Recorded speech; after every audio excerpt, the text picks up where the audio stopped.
yang belum hadir.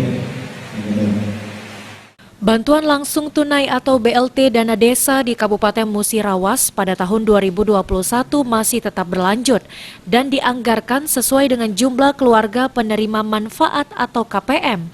Namun pada tahun ini, jumlah dana penerima BLT alami penurunan Rp200.000 per bulan selama 1 tahun. Jumlah nominalnya berkurang.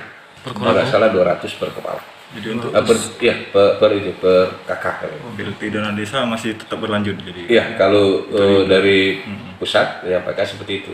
Jadi desa tetap menganggarkan, tapi sesuai dengan jumlah KPM, tapi itu bisa satu tahun, tapi jumlah nominal itu 200 per KPM kan ya? per KPM.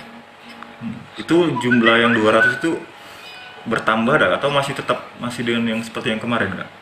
Untuk di 2021 berkurang jauh. Kita tahap pertama 3 bulan pertama 600, ya kan? 3 bulan kedua itu turun 300. Terus sampai bulan 12 itu ada yang bayar, ada yang dilaksanakan, ada yang tidak, sesuai dengan dana yang masih ada di desa. Jumlah penerimanya masih yang kemarin atau nambah lagi dah? Kita lihat, karena KPM ini kan berubah dalam arti kata, misalnya tahun ini dia mungkin tidak mampu, ternyata tahun depan dia sudah mampu beli mobil, beli motor, berarti kan tidak sesuai lagi mereka menerima. Bisa berkurang, bisa bertambah. Sedangkan untuk jumlah penerima BLT dana desa di Kabupaten Mura sendiri, pada tahun ini bisa berkurang dan bisa bertambah, dilihat dari mampu dan tidak warga itu sendiri.